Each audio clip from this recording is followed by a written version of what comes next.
Всем привет! Добро пожаловать на канал про инвестиции. В сегодняшнем ролике будет обзор компании T. Rowe Price. Данная компания торгуется на американской фондовой бирже. Она доступна для покупки российским инвесторам и трейдерам. Компания относится к отрасли управления активами. В сегодняшнем ролике мы познакомимся с данной компанией, разберем ее финансовые показатели, дивидендную доходность, динамику роста прибыли, выручки, растет ли акционерный капитал, чистая маржинальность, свободный денежный поток. Познакомимся с прогнозами аналитиков, с их мнениями, а также с прогнозами самой компании. Сравним данную компанию с доходностью в сравнении с индексом S&P 500 и с отраслью, в которой она работает. Посмотрим на технический график, на технический анализ, определим для себя справедливую стоимость компании и также сделаем прогнозы на 2021 год. И подведем в конце этого ролика итоги. Давайте теперь познакомимся непосредственно с компанией T. Rowe Price. Она основана в 1937 году. Штаб-квартира находится в Балтиморе, США. Представляет собой глобальную организацию по управлению инвестициями с активами в управлении $1,5 триллиона США по состоянию на конец февраля 2021 года. Капитализация составляет $39 миллиардов США. Компания распространяет свою продукцию в Америке, Европе, Ближнем Востоке и Африке и Азиатско-Тихоокеанском регионе. Компания обслуживает клиентов в 51 стране мира. Инвесторы, проживающие за пределами США, по состоянию на конец 2020 года составили более 9% всех активов под управлением. Надеюсь, понятно, чем занимается данная компания. Она занимается управлением активами и также оказывает консультационные услуги по данным активам. Давайте теперь разберем финансовые показатели компании, так скажем, фотографию финансовых показателей. Здесь там еще важно понять, помимо ее фундаментальных показателей, также динамику роста прибыли и выручки ее финансовых показателей за предыдущие годы. Касаемо прибыли на акцию, мультипликатора P на E. Мультипликатор P на E находится в средних значениях за последние 10 лет. Данный, конечно, мультипликатор он ниже, чем в среднем по индустрии и ниже средних показателей по американскому рынку. Мультипликатор PE равен 17, это ниже 20 моей отметки по данному ролику. И в этом отношении, конечно, можно поставить плюсик данной компании. Форвардный мультипликатор P на E идет в сторону уменьшения основного показателя P на E. Это тоже плюсик. Это говорит нам о том, что компания в будущем периоде ожидает увеличения прибыли своего бизнеса. Это тоже довольно-таки хороший показатель. В этом отношении мы можем поставить однозначно плюсик. Касаемо мультипликатора P на B, цены к балансовой стоимости, то он находится выше своих средних значений за последние 10 лет, примерно на 20%. 5.08 равен PB. При среднем 4.18. Как мне кажется, увеличение данного мультипликатора связано с тем, что компания увеличила долговую нагрузку за последние 2 года, но она увеличила ее несущественно. То есть взяла кредитные обязательства, купила несколько бизнесов, зданий, сооружений, как-то проинвестировала в свой бизнес, и на этот счет она взяла этот бизнес в долг. То есть по факту эти инвестиции еще не принадлежат, то есть эти активы не относятся к балансовой стоимости самой компании. То есть за счет этого этот мультипликатор P на B он увеличился. Как я уже сказал раньше, компания взяла долги, но эти долги несущественны по отношению к своему капиталу. Касаемо мультипликатора P на S, он равен 6. Данный показатель также несколько завышен. То есть компания окупается выручкой за 6 лет. Довольно-таки показатель завышенный. Касаемо роста прибыли, роста выручки, то здесь мы можем отметить, что компания увеличила свою маржинальность. То есть за последние 3 года выручка выросла на 10%, а за последние 3 года прибыль выросла на 18%. То есть это говорит нам о том, что компания увеличивает свою прибыль. Чистая маржинальность на высоком уровне 38%, операционная маржинальность также на высоком уровне 44%, рентабельность собственных активов, рентабельность собственного капитала также на высоком уровне 32 и 24% соответственно. Но в этом отношении у компании довольно-таки все хорошо. Также мы видим динамику роста за последние года прибыли, выручки, это такой восходящий тренд. Растет операционный денежный поток и свободный денежный поток. В этом отношении у компании все очень даже хорошо. Давайте перейдем теперь к дивидендной доходности. Значит, дивидендная доходность в настоящее время составляет 2,5%. Значит, компания ежеквартально выплачивает свои дивиденды. На протяжении 35 лет подряд она увеличивает свои дивидендные выплаты. Значит, за последние 5 лет рост див-выплат составил 12,5%. Payout ratio составляет 36%. Это ниже моего допустимого, так скажем, параметра. По див-доходности также мы можем здесь поставить плюсик. Див-доходность выше инфляции в США. Дивидендная доходность увеличивается. Также по дивидендной истории отмечается факт, значит, вознаграждение своих инвесторов в виде бонусных дивидендов. Это было отмечено в конце 2012 года. Порядка $1 компания выплатила бонусом помимо своих ежеквартальных дивидендов. И в середине 2015 года в районе $2 компания вознаградила своих инвесторов. То есть в этом отношении тоже компания довольно-таки стабильна, она устойчива. Теперь давайте посмотрим на динамику роста выручки. Выручка растет из года в год. Это довольно-таки приятный показатель. И довольно-таки существенный параметр, да, на самом деле. За полный 2020 год чистая выручка составила $6,2 миллиарда, что на 10,5% больше по сравнению с аналогичным периодом прошлого года. Этот потенциал роста был в первую очередь обусловлен увеличением платы за консультационные услуги по инвестициям. Кроме того, чистая выручка превысила консенсус-прогноз аналитиков. Это тоже довольно-таки существенно. То есть чистая выручка в четвертом квартале увеличилась на 18% до $1,7 миллиарда по сравнению с кварталом прошлого года. Этот рост был вызван прежде всего более высокими гонорарами за инвестиционные консультации, а также повышенными административными, распределительными и сервисными сборами. То есть это говорит нам о том, что помимо роста как самой выручки у компании увеличился рост также и расходов. Значит, плата за инвестиционное консультирование выросла на 19% в годовом исчислении. Кроме того, административные, торговые и сервисные сборы подскочили на 5% по сравнению с прошлым годом. Касаемо чистой прибыли растет выше, чем растет выручка. Значит, T. Rowe Price показал скорректированную прибыль на акцию в четвертом квартале 2020 года в размере $2,9, что превзошло прогнозное значение аналитиков. Это также плюсик. То есть компания, значит, показывает выше уровень роста прибыли и выручки, чем от нее ожидают, значит, аналитики. Результатом стал рост выручки за счет увеличения платы за консультационные услуги по инвестициям. Также улучшился AUM. Это Asset Under Management, то есть это непосредственно активы под управлениями. Однако подрывающим фактором стал рост расходов, о чем было упомянуто ранее.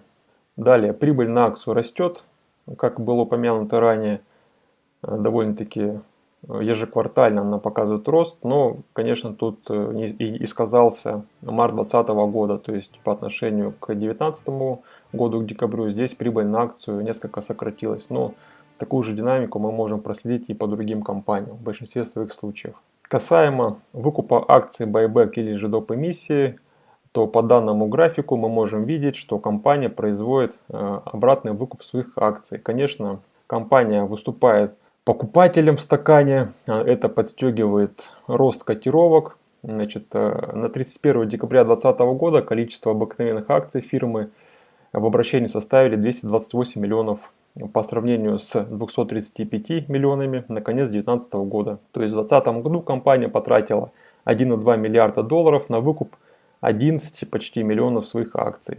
или 4,6% от своих обыкновенных акций в обращении. Компания покупала свои акции по средней цене в $109. Также компания потратила $21,5 миллиона на выкуп своих акций в четвертом квартале 2020 года.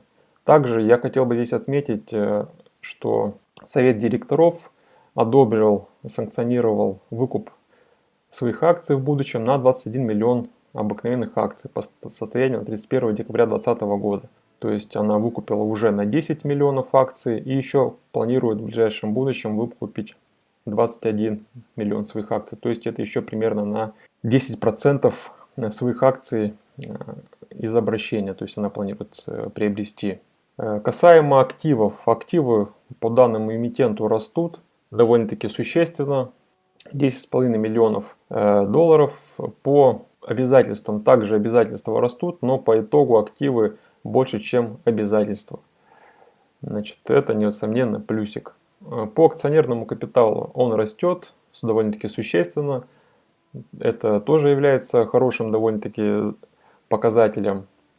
И, как было уже упомянуто ранее, чистая маржинальность также растет. Касаемо свободного денежного потока, значит, в течение 2020 года, как было упомянуто ранее, компания выкупила 10,9, почти 11 миллионов обыкновенных акций на общую сумму 1,2 миллиарда долларов.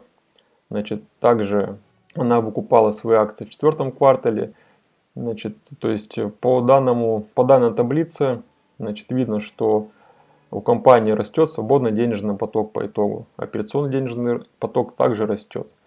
Касаемо затрат на 2021 год, компания прогнозирует капитальные затраты в размере 265 миллионов долларов, из которых более 3/4 приходится на развитие технологий. В настоящее время компания ожидает, что капитальные затраты, включая внутреннюю капитализацию рабочей силы, в 2021 году составят около 265 миллионов долларов. То есть компания более 3/4 этой суммы планирует потратить на развитие технологической инициативы, то есть в развитие технологий. Компания видит за этим будущее, она активно в это инвестирует, то есть капитальные затраты планирует понести. Также ожидается, что эти расходы будут по-прежнему финансироваться за счет операционных ресурсов фирмы. То есть компания за счет своих собственных средств операционной прибыли будет финансировать данное направление. То есть она не планирует увеличивать свою долговую нагрузку. Это довольно-таки существенно. Касаемо прогнозов. Принимая во внимание последние результаты, консенсус прогнозов 12 аналитиков по компании T. Rowe Price, значит, предусматривает выручку в размере 7,3 миллиарда долларов США в 2021 году, что отразит заметное увеличение продаж на 18% по сравнению с 2020 годом. Значит, согласно прогнозам, установленная прибыль на акцию вырастет на 19% до 12 долларов США. То есть аналитики ожидают рост выручки на 15%, да, на 18% и увеличение прибыли на акцию в районе 20%. То есть довольно-таки позитивные прогнозы делают аналитики в отношении компании T. Rowe Price в отношении 2021 года. То есть рост примерно на 15-20%. Здесь мы можем закладывать некий коэффициент, понижающий данный рост. Что касается 2022 и 2023 года, то рост такой аналитики не ожидают существенный. Из года в год ожидается рост примерно в среднем на 5, ну может быть 10% максимум. То есть аналитики не ожидают такого существенного роста на ближайшие 3 года. То есть на 2021 год, да, рост он сохраняется, но на, так скажем, 2022-2023 год аналитики не ожидают такого сильного роста. Но здесь хочется забежать немножко вперед. То, что здесь компания все-таки видит будущее за технологиями, она активно инвестирует в бизнесы, расширяет свою сферу деятельности. Вот открыла уже свой новый офис в Шанхае. То есть она активно развивает азиатско-тихоокеанский рынок и также открывает новые фонды, привлекает новые инвестиции. То есть она в этом направлении, конечно же, работает и будет делать все, чтобы развивать свой бизнес. Давайте теперь познакомимся с мнениями аналитиков. Значит, вот из 7 аналитиков наибольшую оценку они поставили за ближайший год, 2021, что котировка поднимется до $200. Пессимистичный прогноз $153. Средний прогноз составляет $170. То есть аналитики ожидают боковое движение на 2021 год. То есть вот как она стоит сейчас акция $170, так она и будет стоить $170, если верить, значит, данным аналитикам. Ну, здесь я с аналитиками несколько не соглашусь, все-таки я ожидаю роста по данному активу. С графиком мы ознакомимся чуть позже. Касаемо перспектив на 2021 год, компания пересмотрела прогнозируемое увеличение операционных расходов НИП ГАП до 8-12% в связи с повышенными расходами, связанными с АУМ, то есть с активами под управлениями. Также T. Rowe Price оценивает эффективную налоговую ставку на 2021 год на основе НЕГАП в диапазоне от 23 до 25%. То есть компания довольно-таки аккуратна в своих прогнозах, но она активна, все-таки, как мы видим, фундаментально она устойчива, долговой нагрузки мало, динамика роста прибыли, выручки, прибыли на акцию, растут активы, то есть компания фундаментально устойчива, она развивается в этой отрасли и, конечно, заслуживает внимания. Касаемо доходности, я сравнил за последние 3 года доходность компании в сравнении с индексом S&P 500 без реинвестирования дивидендов за 3 года. Если бы мы вложили бы $10 тысяч США в компанию, по итогу общий доход за 3 года составил бы 82%. В сравнении индекс нам бы дал доходность 53%. С учетом реинвестирования дивидендов, значит, при прочих равных, доходность T. Rowe Price составила бы 76%, в то время как индекс 51%. То есть по всем критериям компания T. Rowe обгоняет индекс S&P 500. В правой части данного слайда мы можем увидеть, как компания чувствует себя в разрезе с отраслью. По данному графику мы также видим, за последний квартал обгоняет отрасль.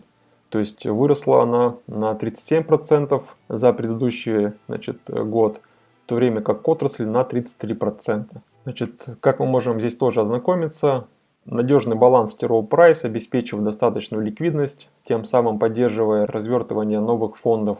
Кроме того, ожидается, что его разнообразная бизнес-модель будет стимулировать рост АУМ. Однако растущие затраты и жесткие нормативные требования в отрасли управления инвестициями могут стать препятствием в долгосрочной перспективе. Касаемо новостей, значит, T. Rowe Price запускает фонд First Impact Fund.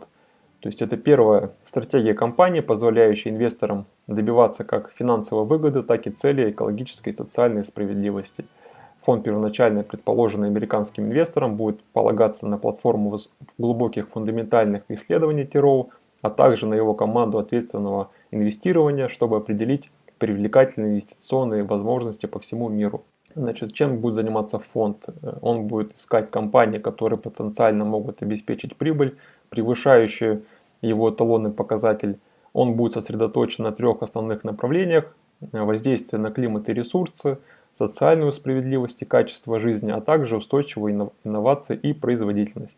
Из него будут исключены определенные отрасли и компании, которые, по мнению менеджеров, не соответствуют мандату фонда. Например, это ископаемое топливо, табак, азартные игры и коммерческие тюремные компании. Также новость приведу от 1 марта. T. Rowe Price открывает офис инвестиционных исследований в Шанхае, чтобы расширить охват китайских ценных бумаг. Касаемо справедливой стоимости и перспектив, давайте посмотрим на график, проведем некий технический анализ. В настоящее время котировка T. Rowe Price составляет $171,8. Как мы видим, в целом с марта, с обвала 2020 года, с марта идет восходящий тренд, но в последнее время несколько котировки компания охладевает. Идет нисходящее движение. Как мне кажется, бизнес компании несколько перекуплен, да, он стоит дорого, дороже, чем сам бизнес приносит. Как мне кажется, первый уровень довольно-таки хороший, от которого можно приобретать компанию, это в районе $156, но стоит ожидать и дальнейшего снижения, все-таки охладевание котировок до уровня $147. То есть примерно этот канальчик я вижу как справедливую стоимость относительно достигнутых показателей EPS. Если же компания сходит в район $139, здесь уже будет существенная недооценка довольно-таки уже сильный уровень поддержки. Придет или не придет компания, ну, будем только наблюдать, покажет только время. Конечно, как долгосрочному инвестору нам необходимо провести тщательный анализ компании и определить справедливую стоимость, так скажем, минимальную, да, комфортную для себя, которая будет довольно-таки справедливой. То есть, как мне кажется, сейчас все-таки, ну, если, конечно, рассматривать долгосрочно этот актив, то компания имеет потенциал, как и в котировках, так также и прибыли вроде дивидендных выплат. То есть, но все-таки нам важно приобретать компанию довольно-таки в справедливых отметках. Касаемо прогнозов на 2021 год, я бы выставил здесь прогноз в районе $185, то есть компания еще может сходить выше, примерно до этих уровней в 2021 году, но будем наблюдать за данным активом. Хочется, конечно, данную компанию приобрести существенно дешевле. Давайте подведем итоги. По мультипликаторам компания набирает 5 баллов из 9 возможных. Довольно-таки средний показатель по мультипликаторам, но мультипликаторы для нас это как фотография в настоящее время финансовых показателей, коэффициентов. По финансовым потокам, по динамике роста финансовых потоков, здесь компания набирает 8 баллов из 8 возможных. По итогу моя оценка 7,5 баллов. Компания устойчива, компания платит дивиденды, есть потенциал для роста, но несколько она дороговата.